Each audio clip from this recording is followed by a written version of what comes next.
Kick things off here. Breaking news here in the Middle East. The IDF claims that Hamas violated President Trump's peace plan now for this second time. First, it was not returning all the remaining hostages' bodies. Now Hamas is launching attacks on Israeli troops in Rafah. So Israel this morning responding with airstrikes on the terrorist group. Let's get right out to the Middle East correspondent, Jodie Cohen, with the latest on this. Jodie, how did Hamas break this ceasefire agreement? Good morning, John. So, as you said, that's twofold. It's about the not returning the bodies of the dead hostages as expected, and with this attack. So I'm going to break both of these down for you. The Israel Defense Forces have said that terror operatives fired snipers and RPGs at Israeli troops who were within the agreed Israeli zone.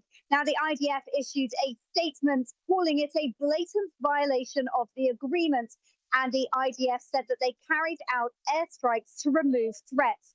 Now, Hamas has denied any involvement in this, but Prime Minister Netanyahu said that the IDF would take firm action against Hamas after the attack. And the IDF warned civilians to stay away from the ceasefire line. Now, earlier, the State Department had warned that Hamas was planning an imminent attack on Gazan civilians, and said that that would be a violation of the ceasefire agreement and that protection measures would be taken.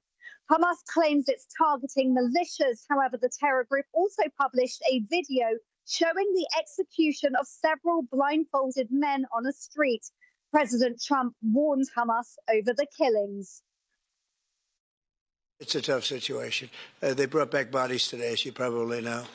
But they also said they're going to behave. We're going to find out if they behave. If they behave, good. If they don't behave, we'll take care of it. Vice President J.D. Vance is expected to visit Israel tomorrow to advance implementation of President Trump's peace plan. The Hostages Families Forum said the planned visit gives them hope that the remaining hostage bodies won't be forgotten.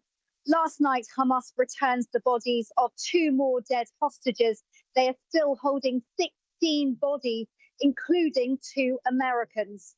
Prime Minister Netanyahu's office said as long as Hamas continues to hold bodies in violation of the agreement, the Rafah crossing between Gaza and Egypt will remain closed. And Hamas has said that it may hand over another body today. Back to you. All right, we'll watch for that. Jodie, one other follow-up question here. Vice President Vance and Steve Witkoff, special envoy there, are expected to be in Israel this week. What can we expect from that? Right, so we're hearing that J.D. Vance could be coming to Israel tomorrow and that Steve Witkoff and Jared Kushner might come and join him later on in the visit. We're expecting, if that happens, for them to discuss the next moves to ensure that this ceasefire holds. And that's after the State Department's warning. Netanyahu has said that the war is not over until Hamas is disarmed and Gaza is demilitarized, and that Israel would ensure that the agreement is implemented in its entirety.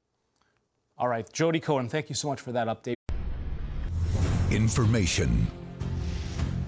Truth is freedom. Is Newsmax. It's real news for real people.